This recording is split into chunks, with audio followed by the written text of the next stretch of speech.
Hello and welcome to News Centre. I'm Parikshit Luthra. The monsoon session of Parliament saw a stormy start as protests erupted in both houses, with the opposition demanding discussions on Pahalgam terror attack and Operation Sindoor. Opposition parties also raised questions about the government's foreign policy after US President Trump's remarks about brokering a ceasefire between India and Pakistan. Leader of the Rajya Sabha and BJP President JP Nadda maintained that the government is ready to hold a detailed discussion on the issue and is not running away from debate. Sessions in both houses have been adjourned till tomorrow after protests. The government has listed 15 bills for consideration, including major reforms like the new income tax bill as well.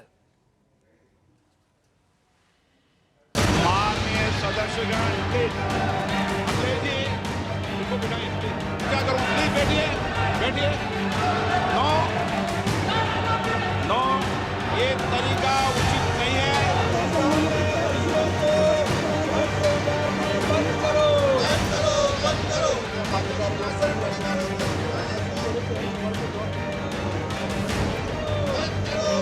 सब मिलकर के कि देश ने एकता की ताकत देखी है, एक स्वर का सामर्थ्य क्या होता है देखा, तो सदन में से भी सभी माननीय सांसद उसको बल दें, उसको आगे बढ़ाएं। मैं चाहता हूं कि उनके तरफ से हमको मालूमात मिलना चाहिए, जैसा कि पहलगाम हमला 22 अप्रैल को हुआ था। अब तक आतंकवादी पकड़े तो नहीं गए, लेकिन हुआ क्या? कहीं ये संदेश नहीं जाना चाहिए कि सरकार पहलगाम और ऑपरेशन सिंदूर पर चर्चा नहीं चाहती। हम चर्चा करेंगे, हर तरीके से करेंगे। अगर इशू ये है कि कन्वेंशन कहता है कि अगर सरकार के लोग कुछ बोलें तो हमें भी स्पेस मिलनी चाहिए। हम 2 शब्द कहना चाहते थे, मगर विपक्ष को ये अलाउड नहीं। Thank you. To take this discussion forward, we're now joined by Charu Pragya, who is a spokesperson of the BJP. We also have Salman, who is a spokesperson of the Congress party. Salman, if I can begin with you. During Operation Sindoor, the opposition, including the Congress, had wholeheartedly supported whatever the government was doing in terms of retaliation against Pakistan. Now, one of the main reasons why there was sloganeering and the House was adjourned was because the Congress and the opposition wanted a debate on Operation Sindoor. What exactly are you seeking as answers from the government at this stage? Well, there are lots of unanswered questions. It's not just about the operation itself. We first have to fully understand what happened in Pahalgam. Who were these perpetrators? How did they manage to get to that particular location? What kinds of lapses led to that massacre of 26 innocent people? And the destruction of the peace of so many families. From there, and you talk about apprehension of those people, we don't really know where they are and all that, but that's one aspect of it. The second aspect is the operation itself.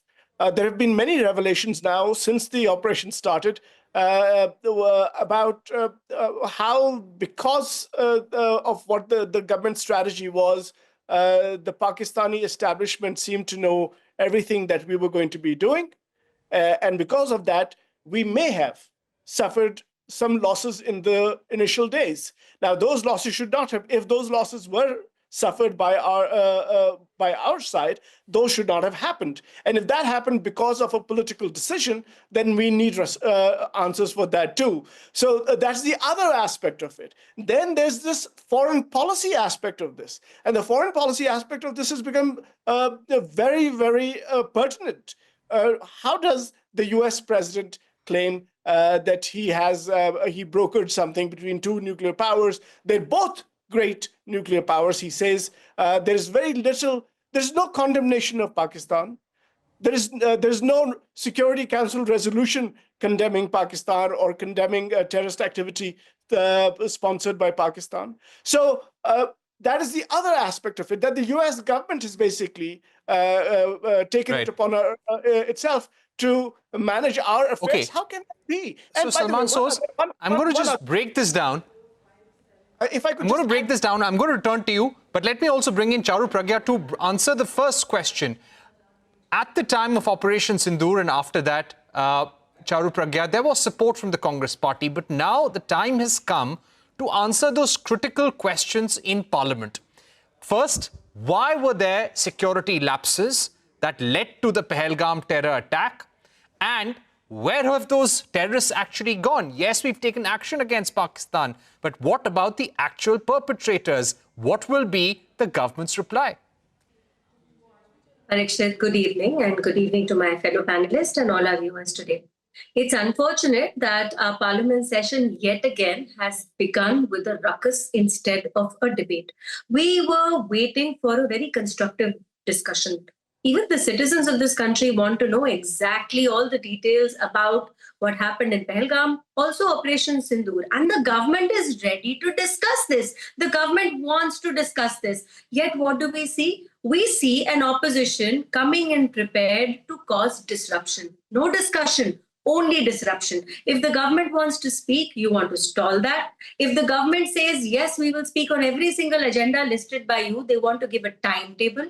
And when the timetable is also kind of ready to be expected, they set one other goal. So the fact is, they keep shifting the goalpost. They don't realize that every single day we lose in Parliament, it is a loss to the nation. It's our loss. There are important bills to be tabled, important discussions to be had. Yet how can we have those kind of discussions when our opposition just wants to focus on one thing, that our productivity becomes zero? Parikshit, if I can quote, around 16% of our Parliament's time in the 16th Lok Sabha was lost due to disruption.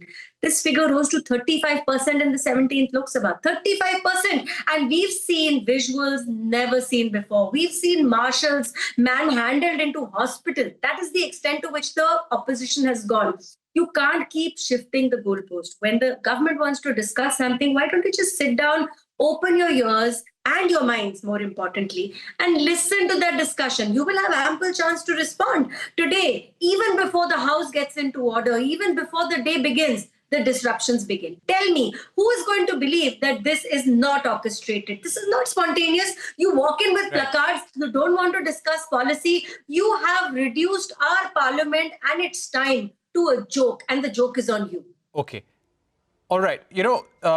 Salman, so here you have the BJP saying they're ready for any discussion. Then why the protest in the House? If there was a notice given by the opposition for discussion and internal discussion with the government would have allowed a debate to take place, what was the need to resort to sloganeering on the floor of the House? Let me just begin with reminding Charu and the BJP and all of the viewers about what Mr. Jaitley said about and Mrs. Sushma Swaraj said about BJP's disruptions of Parliament when Dr. Manmohan Singh was the Prime Minister. But this is not about that. In fact, if you look at our discussion here between Charu and me, how did it start? Why is this discussion happening? You asked me a question, I answered, and then Charu got an opportunity. Similarly, in Parliament, the norms are, as Rahul Gandhi said in that bite, there are parliamentary norms, which the BJP under Narendra Modi has, those norms have been destroyed.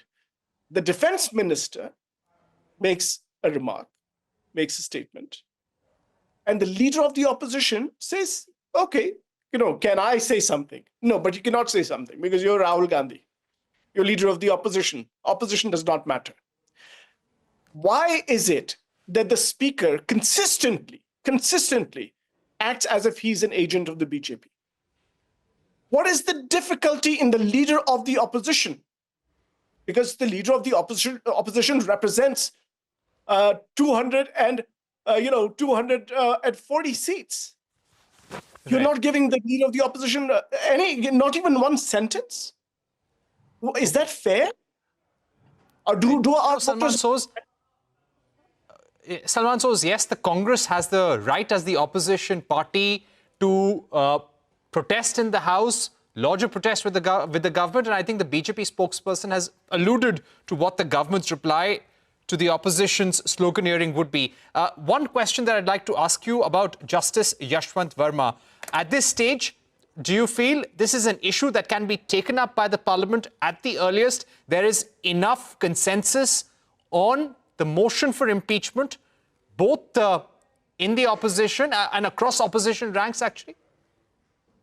Our party has made a very clear statement on some of the top priorities for this parliamentary session. And of course, if we have extremely serious allegations about justice, we have to take that up. But the Congress Party has said that for us, the national security, Operation Sindoor, that is a huge issue. The relationship, our foreign policy and rivalry with China and how that will take shape, that is very important. How the American president, how the American administration is dealing with India, which quite frankly is not very good. We need to discuss that. And by the way, we have the issue of Jammu and Kashmir and Ladakh and Manipur. Those are extremely important to us in the Congress Party. We will be pushing for those items, and I'm sure the government. These are national security. These are not just national security. Charu, these are national interest issues, and we must discuss important national security and foreign policy questions. We're having a trade deal with the United States. Where have we reached? What are our relations with China? China has cut off supply of rare earth magnets, specialty fertilizers. How is the government going to answer these critical questions of foreign policy? It's not just Operation Sindoor, it's China, it's the trade deal with the United States, and also the US talking about a trade deal with Pakistan. How will the government explain this, and how soon can we expect a response from the government? Thank you, Parikshit. Yes, these are important, pertinent questions. But if I can quote Piyush Goyal ji here, who stated very clearly that India is not going to sign anything which is not to India's benefit. And these discussions are underway. Very soon, we will start having all the details unfold in front of us. And, this is why I must again stress upon the fact that our parliament needs to function smoothly. There's a lot of legislation that needs to be done. There's a lot of discussions which need to happen. And none of it can happen if the leader of opposition is encouraging another MP to jump into the well, to disrupt the discussion which is already going on. This is not dignity. This is, it's being looked upon by the entire nation with a lot of distaste, and we have to do away with this. There are critical issues which involve our country, even at the international platform. There's so much happening domestically in India itself. How are we even going to have these discussions when the hint at disruption begins even before Parliament begins? And whatever Mr. Soos is saying right now, you sound like you want to support the government, but the fact is it didn't happen, right, sir? It didn't happen. After Operation Sindoor, after Pahalgam, you gave statements in all party meetings saying that the opposition stands behind the government. Yet what did we see unfold? Over the next weeks and months and even till today, we have seen unfold an entire scenario where the opposition is seen to be siding with India's enemy, not standing with India. Yes, demand your answers, but the time to demand answers is now. It's now when the parliament is in session. What were you doing for all these months? Why were you working so hard to bring down all of our country's hard work on the international platform? You have done that. And I don't know how you can go back home and look into the mirror and not admit to the damage you have been causing to your country because you need your own politics to seem a little shiny with those extra 15 seconds of media fame today. That needs to stop. All the answers will come. Over the next, I assure you. Till 21st August, we are going to see about 20 to 23 sittings, and it's going to be an important session. A lot of important answers that the government has to give, and we'll also have a future discussion, and we'll probably have Salman Soos with us once again on whether he would be and the Congress would be supporting the Jan Vishwas bill and the new income tax bill that will be discussed and taken up in this session. We've run out of time, but thank you very much to both Charu and Salman for joining us. A select committee of the Lok Sabha has made 32 observations on the income tax bill, which proposes sweeping changes to current laws. The panel was headed by BJP MP Vijayant Panda. The report runs into more than 4,500 pages and was tabled in the Lok Sabha today. TMC Jaipuria is here with the details.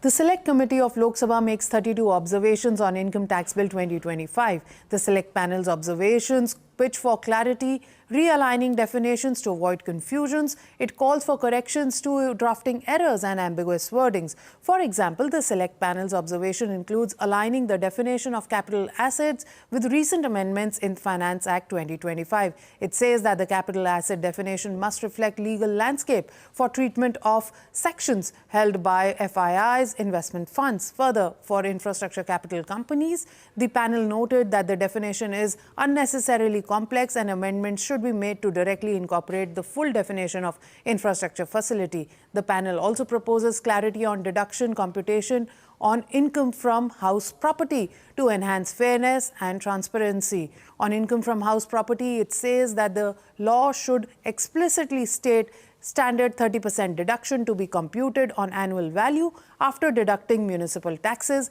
and the purpose allowing deduction for pre-construction interest for both let out and self-occupied properties. Similarly, the panel is in favor of ensuring that there is no ambiguity arising regarding deduction allowed for business operation expenses.